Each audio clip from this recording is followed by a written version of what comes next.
Ito talaga yung pinaka-paborito naming puntahan dito sa Alabel, Sarangani Province. So ngayong araw nga ay biyahing Alta Vista kami. After naming mag-lunch sa Best Inasal, dito nga ang punta namin. Balak naming kumain ng halo-halo at magpalipas ng oras. So habang naghihintay ng aming order, nag-makeup session muna kami habang silang dalawa naman ay nag-MMK. Maalaala mo kaya?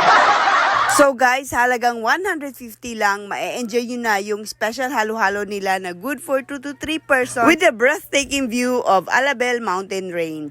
Nakailang balik na nga ako dito guys at pang tatlong vlog ko na ito dito sa Alta Vista. Alta Vista is just 15 minutes away from Sarangani Capital. Meron nga pala silang park doon sa taas guys with 40 pesos entrance. Ito na nga yung view sa taas from my previous I work vlog. all night, but I feel so calma.